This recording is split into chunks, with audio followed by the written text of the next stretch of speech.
Nanti tak tumbaskan trikoyo. Ya. Nggih.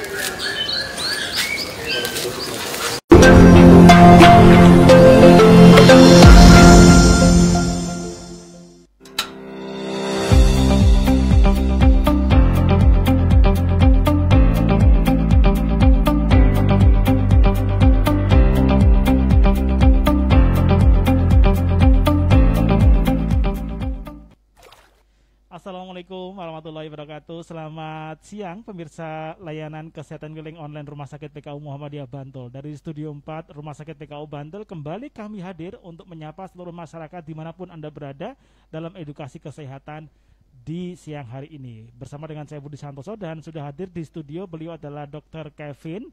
Nama lengkap beliau panjang namanya ya, adalah Dr. Kevin Ismandani. Nah, betul ya dok ya? Panggilannya apa dok?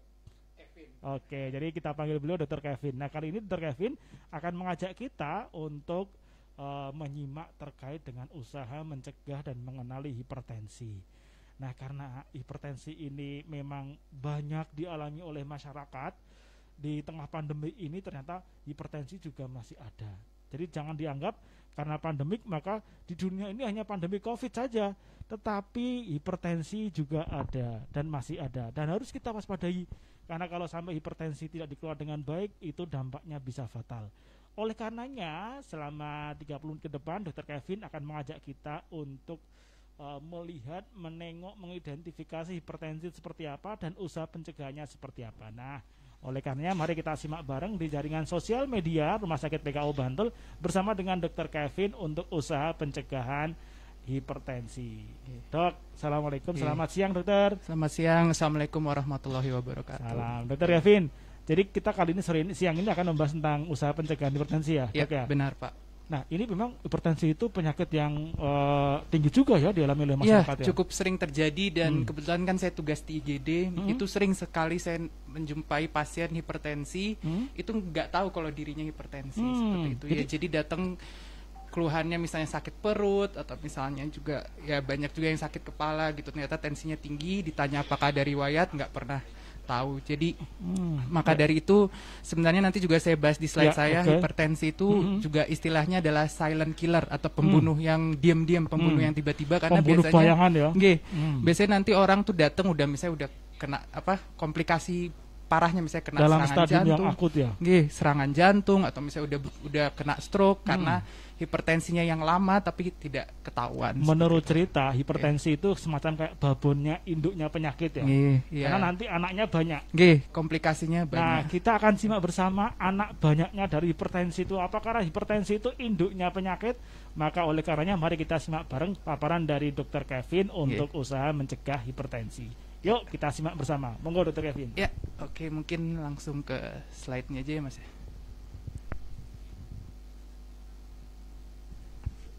Jadi seperti yang tadi sudah dikatakan Pak Budi, hari ini saya akan sharing sedikit ya, mungkin lebih ke berbagi mengenai hipertensi, seputar hipertensi atau tekanan darah tinggi ya, lebih tepatnya hipertensi primer seperti itu. Oke, selanjutnya. Ya, jadi istilah hipertensi sendiri itu mungkin banyak juga istilah lain di masyarakat ya Pak Budi. Misalnya contohnya darah tinggi, tekanan darah tinggi atau tensi tinggi itu sebenarnya semua sama, yaitu sinonim nama lainnya. Jadi hipertensi itu adalah tekanan darah yang tinggi terus-menerus dan dapat menimbulkan komplikasi. Nah, komplikasinya itu bisa merusak organ vital, organ penting dalam tubuh yang ini bisa menyebabkan kematian seperti itu. Kalau di jantung maka dia akan menyebabkan serangan jantung komplikasinya.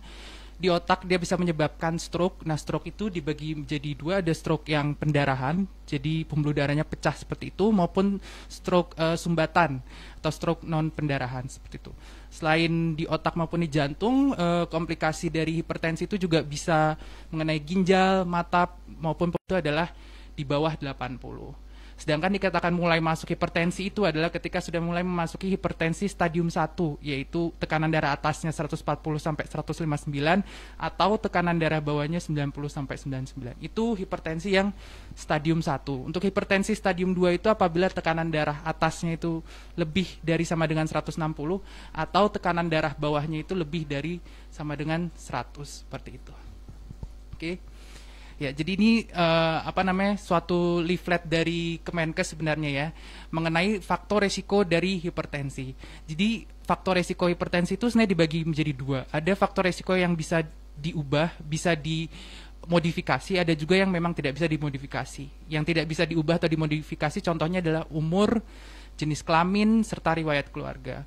Kalau umur sendiri dikatakan bahwa memang semakin bertambah usia, semakin semakin rentan terkena hipertensi. Sedangkan untuk jenis kelamin dari penelitian itu dikatakan bahwa lebih banyak proporsinya laki-laki yang terkena hipertensi dibanding dengan perempuan. Nah, ini untuk genetik tadi sebenarnya sudah saya bahas bahwa memang anak yang kedua orang tuanya itu pernah mengalami tekanan darah tinggi atau hipertensi itu lebih mudah terkena hipertensi juga di masa mendatang. Sedangkan untuk faktor resiko yang dapat diubah, dimodifikasi itu contohnya adalah kegemukan, obesitas. Itu bisa diubah dengan melalui diet dan olahraga. Kemudian merokok itu bisa diubah dengan ya tentu saja tidak merokok. Kemudian kurang aktivitas fisik, diet tinggi lemak, maksudnya adalah sering makan makanan yang tinggi kadar lemak. Kemudian konsumsi garam berlebih, dislipidemia. Dislipidemia itu adalah keadaan di mana seorang kolesterol totalnya tinggi, LDL-nya tinggi, HDL-nya rendah, serta trigliseridanya tinggi seperti itu. Serta konsumsi alkohol tadi juga. Oke, jadi sebenarnya hal utama untuk menurunkan tekanan darah yang tinggi atau hipertensi itu adalah perubahan atau modifikasi gaya hidup. Karena walaupun kita sudah memberikan obat anti hipertensi atau obat untuk menangani tensi tingginya, tapi tidak diiringi, tidak dibarengi dengan perubahan atau modifikasi gaya hidup, itu sebenarnya sama aja bohong seperti itu, sia-sia sebenarnya. Jadi tetap utamanya adalah merubah gaya hidup seperti itu. Ya, jadi untuk perubahan gaya hidup yang bisa dilakukan adalah yang pertama, contohnya adalah penurunan berat badan. Menjaga berat badan itu tetap ideal atau normal. Kita mengenal ada yang namanya indeks massa tubuh. Rumusnya bisa dilihat di bawah, itu adalah berat badan dalam kilogram dibagi tinggi badan kali tinggi badan, atau tinggi badan kuadrat dalam meter, seperti itu. Nah, IMT yang normal atau indeks massa tubuh yang normal itu adalah sekitar 18,5 sampai 24,9 seperti itu. Jika lebih dari 24,9 maka dikatakan overweight atau berat badan berlebih seperti itu. Jadi mungkin ibu atau bapak di rumah bisa mulai menghitung IMT masing-masing anggota keluarganya, apakah sudah pada IMT yang ideal atau normal atau belum. Kemudian yang kedua adalah melalui makanan, modifikasi makanan dengan mengikuti diet kombinasi DASH atau DASH. Istilahnya adalah Dietary Approaches to Stop Hypertension. Intinya adalah pola makan untuk menghentikan hipertensi, untuk menurunkan tekanan darah seperti itu. Nah, intinya dari pola makan ini adalah meningkatkan konsumsi buah, sayur maupun produk makanan yang rendah kadar lemaknya dan tinggi seratnya seperti itu. Kemudian nomor 3 ini juga tidak kalah penting, yaitu mengurangi asupan garam.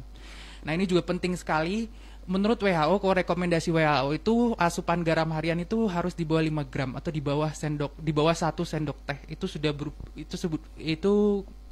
konsumsi garam harian total. Jadi baik dari minuman maupun makanan itu di bawah 5 gram atau di bawah 1 sendok teh.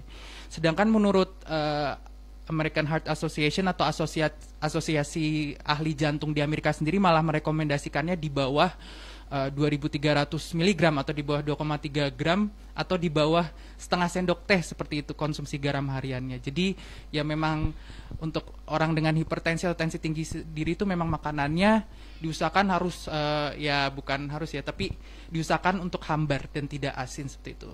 Nah, yang keempat juga tidak kalah penting, yaitu aktivitas fisik ya. Aktivitas fisiknya ini aerobik itu maksudnya yang sekiranya memacu keringat. Jadi keringat itu keluar, contohnya seperti mungkin jogging seperti itu ya. Sekitar 30 menit per hari, setidaknya 4 sampai 5 hari seminggu seperti itu. Nah, ini untuk pengaturan makannya tadi atau yang disebut dengan diet DASH itu ya, untuk menurunkan hipertensi. Nah, ini adalah contoh bahan-bahan makanan yang dianjurkan. Pertama itu adalah makanan yang segar, sumber karbohidrat segar, protein nabati maupun hewani, sayuran dan buah-buahan yang banyak mengandung serat. Nah, buah yang dianjurkan contohnya pisang, pepaya, apel, melon, semangka, jeruk manis, dan pir. Jadi intinya adalah buah-buahan yang kaya akan kadar air seperti itu. Nah, untuk sayuran ya secara keseluruhan mayoritas sayuran itu baik ya sifatnya, kecuali memang pada orang asam urat memang ada beberapa sayuran yang harus dihindari seperti itu. Perlu digarisbawahi juga ini nomor 2 ya, bahwa seperti yang sudah dikatakan bahwa konsumsi garam intinya juga harus dikurangi. Tadi menurut WHO di bawah 5 gram atau di bawah 1 sendok teh per hari, atau menurut tadi Asosiasi Ahli Jantung di Amerika bahkan kurang dari setengah sendok teh per hari konsumsi garam. Dan perlu digarisbawahi bahwa natrium itu atau garam itu juga terkandung dalam bumbu lain seperti contohnya kaldu bubuk atau maupun fats atau micin itu juga ada kadar natriumnya. Jadi perlu digarisbawahi bahwa natrium itu bukan hanya dari garam dapur biasa saja seperti itu. Oke, selanjutnya. Nah, ini untuk bahan makanan yang dibatasi. Tadi garam dapur yang sudah saya katakan di bawah 5 gram atau di bawah 1 sendok teh per hari. Kemudian ya penggunaan konsumsi makanan kaleng dan kemasan ya seperti kornet, sosis, nugget, kemudian ciki-cikian, keripik itu biasanya tinggi akan kadar natriumnya seperti itu.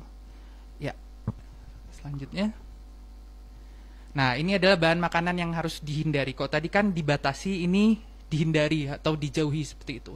Contohnya itu jeroan ya, jeroan-jeroan, otak, ginjal, paru, jantung, serta daging kambing seperti itu. Nah, kemudian makanan olahan kayak crackers, kerupuk, keripik, ciki seperti itu, makanan yang asin. Kemudian makanan dan minuman kaleng, sarden, sosis, kemudian makanan yang diawetkan karena kita tahu bahwa proses pengawetan kan butuh garam seperti itu. Contohnya adalah ikan asin dan itu ya karena menggunakan garam itu, makanya itu kenapa harus dihindari seperti itu. Dan juga beberapa bumbu seperti kecap asin dan seperti yang tadi sudah dikatakan bahwa natrium itu tidak hanya terkandung di garam namun ada di beberapa bumbu instan seperti itu. Jadi memang sangat perlu untuk mencari tahu kandungan dari bumbu instan yang dibeli seperti itu. Oke. Nah, ini yang sudah saya katakan sebelumnya penting sekali untuk ya sebenarnya tidak hanya bagi penderita tekanan darah tinggi maupun hipertensi, tapi juga pada kita semua pada umumnya untuk selalu senantiasa memperhatikan label informasi nilai gizi pada makanan kemasan maupun makanan kaleng yang dibeli. Ya, seperti contohnya di sini ya. Takaran ini adalah contoh dari kaleng suatu produk kornet ya. Takaran saji atau serving size-nya itu 50 gram. Sedangkan natrium atau sodiumnya itu 380 mg. Artinya dalam setiap 50 gram makanan tersebut itu mengandung ya sekitar 380 mg dari natrium atau sodium itu. Juga perlu digarisbawahi bahwa natrium itu sama dengan sodium. Jadi ada beberapa produk yang mungkin menggunakan nama natrium, ada beberapa produk yang menggunakan nama sodium, atau mungkin seperti produk ini disertakan keduanya. Dan itu ya sama satu senyawa seperti itu. Ya, kita bisa lihat dari dalam 50 gram makanan kaleng tersebut ada 380 mg natrium, padahal mungkin kalau kornet satu kaleng gitu mungkin ya sekitar 340 mungkin ya 340 gram, sehingga bisa dikali sendiri kalau 50 gram ada 380 mg natrium, kalau 340 gram kornet itu ya ada berapa natrium atau sodium seperti itu. Ya. Nah, ini untuk cara mengatur diet sendiri itu mungkin ada tiga siasat gitu. Yang pertama mungkin rasa tawar, karena kan tadi konsumsi garam memang harus dikurangi ya, tadi di bawah 1 sendok teh per hari. Mungkin bisa diakali dengan menambah contohnya gula merah, bawang putih, jahe, kencur, salam, maupun rempah-rempah lainnya untuk meningkatkan rasa seperti itu. Kemudian bisa juga misalnya bikin sop atau sayur bening gitu ya, dibuatnya tawar aja. Nah, baru garamnya itu setelah nanti udah masuk ke mangkok sendiri gitu. Jadi nambahin garamnya itu di mangkok sendiri gitu. Jadi bisa ditakar seperti itu. Nah, bisa juga menggunakan garam yang mengandung rendah natrium. Setahu saya pribadi bahwa garam-garam yang mengandung rendah natrium ini biasanya juga dijual di apotek seperti itu. Ya, ini juga suatu leaflet dari Kemenkes ya, ini mengenai pola makan pada hipertensi. Sebenarnya tadi sama saja seperti yang sudah dibahas ya, pola makan DASH itu, bahwa kita harus membatasi konsumsi gula dan juga terutama garam di bawah 5 gram atau di bawah 1 sendok teh per harinya. Kemudian kurangi garam saat memasak, batasi makanan olahan tadi, makanan kaleng maupun ciki dan lainnya. Kemudian protein dan lemak itu harus dibatasi, daging berlemak dan minyak goreng. Serta di sini yang juga disarankan adalah makan ikan sedikitnya 3 kali per minggu. Kenapa ikan? Karena ikan mengandung omega 3 yang dimana omega 3 itu bagus untuk menjaga kesehatan sistem pembuluh darah gitu, jantung dan pembuluh darah. Kemudian yang sudah dikatakan tadi, buah-buahan dan sayuran itu sangat penting bagi orang-orang dengan tekanan darah tinggi. Seperti itu. Ya, ini juga dari leaflet Kemenkes. Jadi Kemenkes memberikan 9 tips untuk mengontrol tekanan darah. Yang pertama itu harus mengetahui tekanan darah gitu ya. Tekanan darah normal yang tadi sudah dikatakan di slide pertama di bawah 120 untuk yang tekanan atas, kalau yang tekanan bawah 80. Kemudian pada penderita hipertensi harus senantiasa kontrol tekanan darah secara teratur. Intinya jadi ya sering kontrol ke puskesmas terdekat seperti itu. Kemudian yang ketiga, tekanan darah tinggi. Yang perlu diingat tadi yang sudah dikatakan juga, tekanan darah tinggi sering tanpa gejala. Jadi baru baru memunculkan keluhan atau gejala itu malah justru setelah munculnya komplikasi-komplikasi yang parah seperti itu. Kemudian yang keempat, ada tekanan darah yang tidak terkontrol akan menimbulkan komplikasi. Nah, tadi yang sudah dikatakan bisa penyakit jantung, stroke, penyakit ginjal, penyakit pembuluh darah, seperti itu. Kemudian yang kelima adalah pastikan ketersediaan obat di rumah gitu. Jadi seringkali juga saya sampaikan ke pasien bahwa jika obat hipertensi atau obat tekanan darahnya itu sudah mau habis, kira-kira tinggal sisa 2 atau 1, itu harus segera kontrol ke puskesmas seperti itu, karena obat tekanan darah itu tidak boleh langsung main berhenti sendiri terus puasa nggak minum obat berapa lama, itu tidak boleh, karena nanti mengontrol tekanan darahnya menjadi lebih susah gitu. Jadi pengobatan itu harus berkesinambungan, dan yang mengubah atau menyetop dosisnya itu memang harus dari dokter yang menangani seperti itu. Kemudian yang ketujuh tadi, minum obat teratur dan sesuai anjuran dokter. Memang kalau obat hipertensi itu memang harus, yang sudah saya katakan, berkesinambungan ya tiap hari gitu, kecuali memang nanti ada perubahan dosis atau perubahan regimen dari dokter yang menangani gitu. Jadi tidak boleh misalnya sudah mau habis, ya udahlah nanti minggu depan aja tebus obatnya lagi, itu tidak boleh. Jadi memang sebelum obat itu habis harus segera kontrol seperti itu.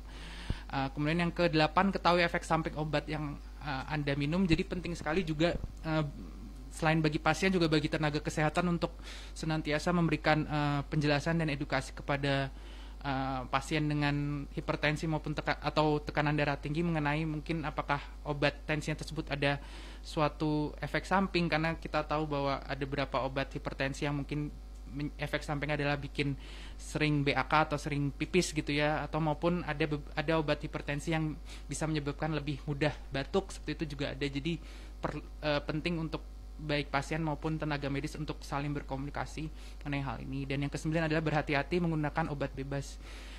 Ini penting karena ada beberapa obat yang sebenarnya harus sangat hati-hati penggunaannya pada pasien dengan tekanan darah tinggi atau hipertensi. Jadi makanya lebih baik jika ada suatu keluhan medis atau keluhan fisik, itu lebih baik jangan beli obat sendiri, tapi konsultasikanlah ke puskesmas terdekat atau ke dokter keluarga terdekat seperti itu. Ya, ini komplikasi hipertensi tadi yang sudah dijelaskan sedikit, itu bisa hipertensi jangka panjang itu bisa menyebabkan penyakit jantung, stroke, penyakit ginjal, kerusakan retina seperti itu. Dan mungkin juga penting di sini bahwa kerusakan retina atau kerusakan syaraf mata itu juga harus diperhatikan, karena seringkali orang tiba-tiba pandangannya kabur atau pandangannya menurun seperti itu, tiba-tiba sulit melihat gitu, ternyata ya memang karena komplikasi hipertensinya.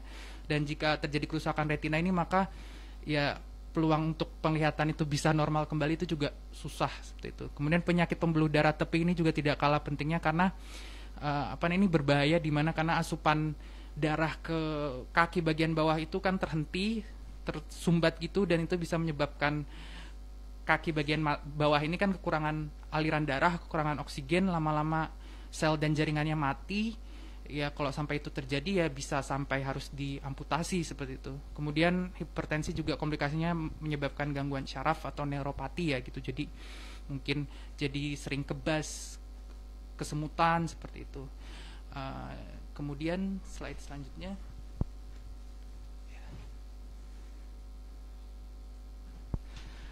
Ini saya sengaja tambahkan sedikit mengenai stroke karena ini kebetulan cukup banyak ditemui di IGD, Pak, dan sedihnya lagi biasanya itu udah 12 jam sejak pertama kali gejala itu baru dibawa gitu, Pak. Jadi penting, kenapa stroke ini penting untuk segera dikenali kemudian segera dibawa IGD, karena yang saya tulis di poin paling bawah itu kita berlomba dengan waktu, karena stroke itu kan intinya terjadi obstruksi atau sumbatan aliran darah ke otak. Itu kalau stroke yang non pendarahan, kalau stroke pendarahan kan pembuluh darahnya pecah.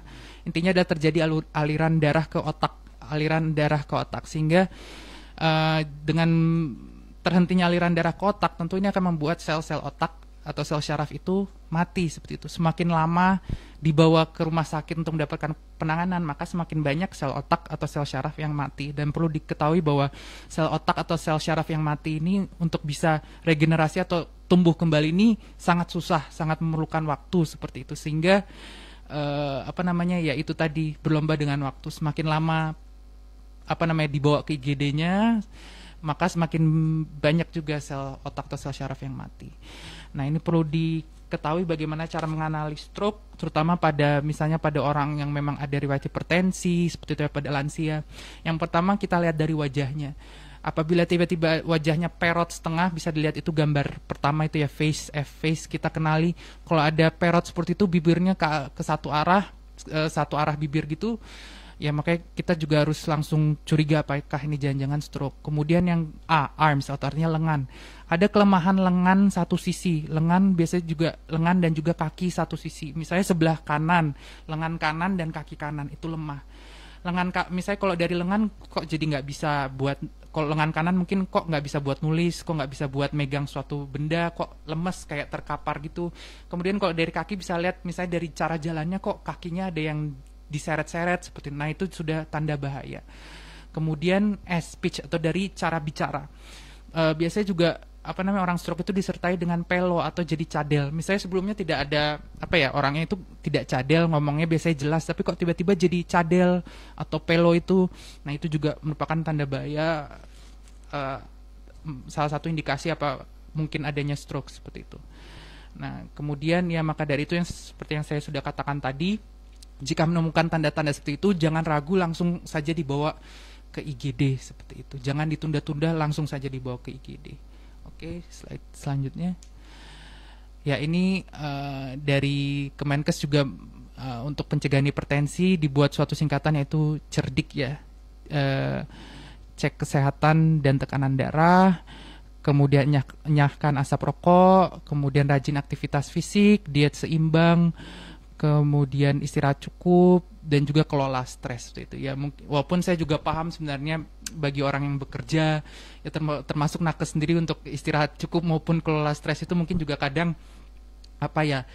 cukup sulit seperti itu. Tapi ya kita semua ya harus berusaha untuk paling tidak mendekati ideal seperti itu. Nih, slide selanjutnya. Ini kalau nggak salah slide terakhir, ini tips untuk mengendalikan hipertensi dengan singkatannya patuh PATUH. P, periksa kesehatan secara rutin dan ikuti anjuran dokter. Jadi penting sekali terutama bagi orang yang sudah lanjut usia ya, untuk rajin kontrol ke puskesmas gitu untuk cek tekanan darah, paling tidak tekanan darah seperti itu, karena seringkali ya tadi yang saya sudah dikatakan berkali-kali bahwa seringkali tidak ada gejala tekanan darah tinggi itu, maka itu perlu kontrol yang rajin seperti itu. A, atasi penyakit dengan pengobatan yang tepat dan teratur. T, tetap diet dengan gizi seimbang. Tadi yang sudah dijelaskan sebelumnya mengenai diet DASH atau mengenai diet untuk menurunkan hipertensi. U, upayakan aktivitas fisik dengan aman. Dan H, hindari asap rokok, alkohol, dan zat karsinogenik lainnya seperti itu. Ini juga sebenarnya juga sangat penting ya untuk menghindari asap rokok dan alkohol, karena memang ada mekanismenya mengapa rokok maupun alkohol itu bisa menyebabkan hipertensi. Itu ada mekanismenya, dan itu benar seperti itu. Jadi maka dari itu harus dijauhi, walaupun misalnya belum ada hipertensi, tapi tetap harus menjauhkan asap rokok, tidak merokok seperti itu, karena ya gaya hidup yang sebenarnya tidak sehat atau tidak baik itu kan sebenarnya kayak tabungan. Jadi mungkin merokok sekarang atau makan makanan yang berlemak sekarang itu tidak menimbulkan efek sekarang ini juga, tapi itu semacam tabungan di mana nanti hasil akhirnya itu yang berupa penyakit itu nanti di akhir, yang biasanya nanti di usia tua baru kelihatan ini, misalnya dari karena gaya hidupnya sewaktu muda yang mungkin memang kurang sehat seperti itu. Ya mungkin itu Pak Budi. Baik, terima kasih. Ini Dok, ini saya kira materinya sudah sangat komplit sekali ya. Bahkan tadi sempat menyinggung salah satu anaknya hipertensi yang disebut sebagai stroke tadi itu ya. Iya, nah ini mungkin nanti kita akan bahas detailnya kalau stroke di pertemuan berikutnya. Ya, Pak. Agar kemudian bisa lebih spesifik lagi, Dr. Kevin tadi sudah menyampaikan tentang bagaimana itu mengenali hipertensi. Jadi kita harus hati-hati benar ya. Jangan sampai kemudian kita hanya fokus di corona tapi tidak menyadari bahwa kita punya ancaman untuk hipertensi. Benar sekali. Dokter, terima kasih atas kehadirannya. Sami-sami. Dan kali ini kita sudah teredukasi mengenai mencegah hipertensi. Ingat bahwa olahraga, berpikir positif, makan makanan yang bergizi, makan makanan yang bisa mencukupi untuk kita agar lebih sehat lagi, itu adalah bagian dari mencegah agar kita tidak terkena hipertensi. Kalaupun sudah, berobatlah secara rutin, periksa di Rumah Sakit PKU Bantul, Dr. Kevin ada di sana. Nah, baik, terima kasih sekali lagi pemirsa TV, pemirsa layanan kesehatan keliling online Rumah Sakit PKU Bantul yang berbahagia dimanapun berada. Sebelum kita akhiri, ini ada beberapa tayangan yang mau lewat dulu. Satu, nah Dr. Kevin, kita udah punya swab antigen loh Dok. Iya, benar. Iya, jadi hanya dengan 250.000 plus nanti ada surat keterangan dokter dan biaya masih 50.000 plus juga setiap hari pukul 8 sampai 10 dan 15 sampai 17 kita layani swab antigen. Ini swab yang lagi rame nih. Karena seluruh aktivitas kalau pakai transportasi darat, udara dan laut itu harus pakai swab antigen. Nah, ini PKU Bantul juga sudah melayani. Lalu kita juga punya apa lagi? Go Farmasi, obatnya diantar ke rumah Dok. Nah, inilah kira-kira terima kasih Bapak Ibu sekalian telah menyimak layanan kesehatan keliling online Rumah Sakit PKU Bantul di siang hari ini. Terima kasih Dr. Kevin yang telah bersama. Sami-sami. Sehat selalu untuk masyarakat Indonesia dimanapun berada. Mohon maaf sekali. Assalamualaikum warahmatullahi wabarakatuh. Sampai ketemu lagi. Dadah.